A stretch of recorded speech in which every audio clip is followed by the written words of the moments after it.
This realm is...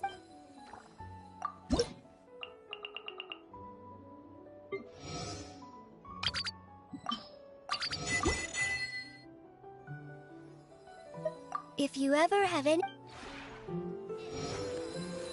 Created me to look like his sister Marianne. Or that he named me Marionette. The way I see it, these are simply the consequences of my birth. Does it bother you to look like your parents? Or to bear their family name?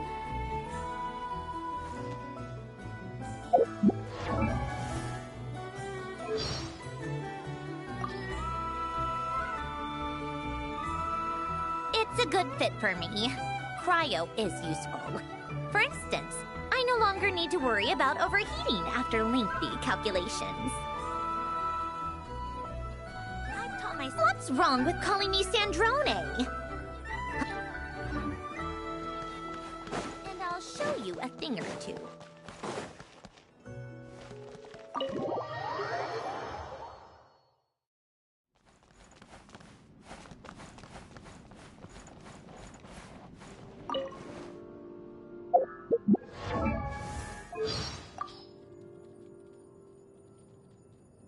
What's wrong with calling me Sandrone?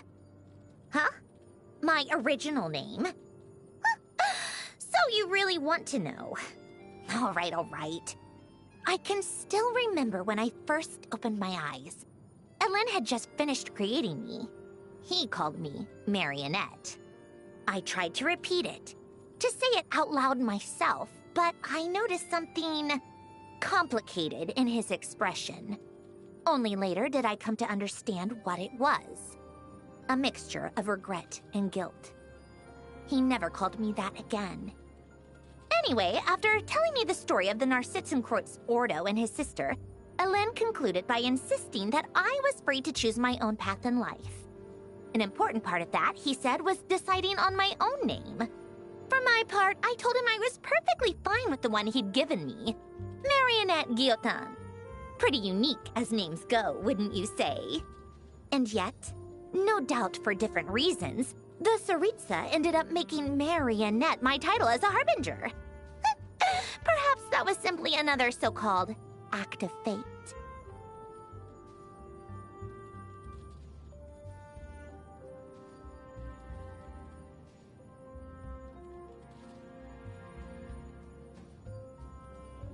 It never bothered me that Alen created me to look like his sister Marianne, or that he named me Marionette. The way I see it, these are simply the consequences of my birth. Does it bother you to look like your parents, or to bear their family name?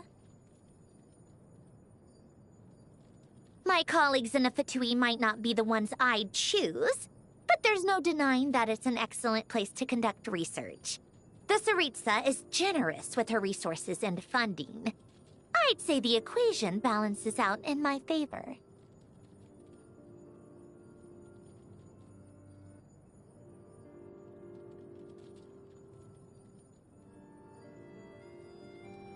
Even I still get bothered by the errors in my heart.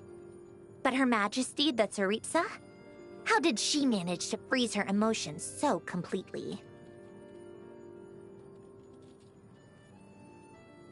Always issuing orders. Somehow, the world reflected in his eyes seems farther away than it does with anyone else. The first time I saw him, I knew this world had taken too much from him. Everyone knows Il Capitano doesn't like to remove his mask. But it doesn't stop him from finishing his tea whenever we get together. You might want to cover your ears. I'm afraid I won't be able to control my emotions. Columbina used to drive me up the wall. To be honest, she still does. I thought life would be quieter without her around. Who knew I'd find myself getting more annoyed when she wasn't here? Ugh, it's infuriating. She's living such a happy life right now. Her family and friends are by her side, and she gets to go traveling whenever she's free. Why can't I have that kind of fortune? Oh, forget it. I'm not jealous. We all know she deserves to be happy. Arlecchino is a woman of her word. She acts decisively, and you can trust her to get things done. Purely from a professional standpoint, it would be nice if all my colleagues could try to emulate her. He's the chairman of the Snezhnograd Veche, though he often feels more like it's overseer. Every vote cast in the Evaluation Council affects the interest of countless factions. Reconciling so many competing concerns can only be achieved by the shrewdest of operators. Once you understand this, you start to realize just how terrifying he really is.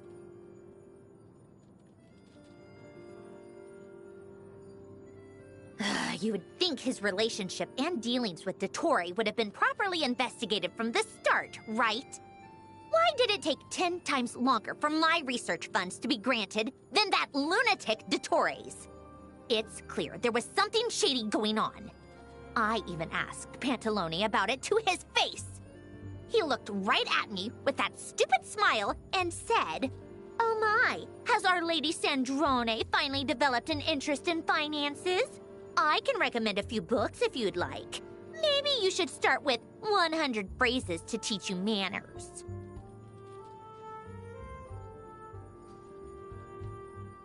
She always lived for herself.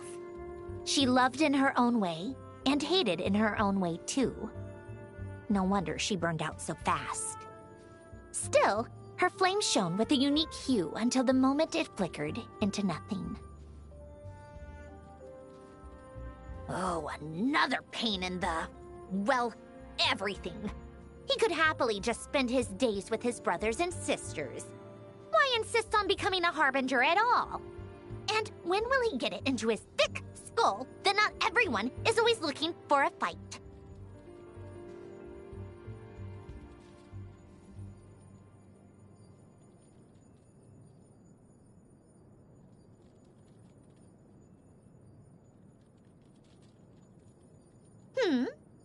I'm not in the habit of casually sharing my life story with others. But if I'm going to open up, can we at least wait for pleasant weather and to do it over tea and cake?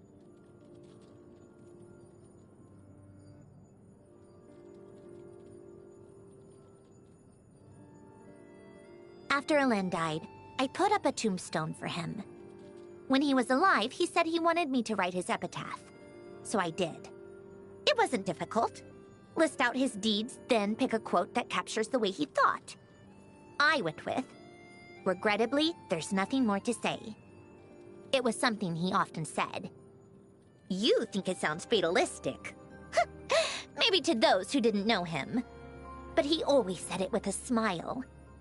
It wasn't resignation. He wasn't giving up. Ironically, it was almost like an expression of contentment. Like solving a mathematical problem. Death is just a silent equal sign, and he's moved to the other side of the equation. That great shaman seems nice. Is she really very old? Still seems like she's got plenty of energy to me. Though she does get a little too worked up sometimes. What do I mean? Oh, well, recently I was talking to her about you and me going underwater to look for something. And before that, I told her you were in Not Cry helping Columbina get her name back. She got so animated her face turned bright red. I wonder if it has something to do with her age. I don't know how she does it. That cat girl always seems to find the weakest spot in every machine and then, bleh, broken. I wish her brother would have a word with her. Never mind. I guess it's a talent, really. Maybe I should have her help me stress test my future creations. If my machines can't survive her curiosity, what chance do they have in battle?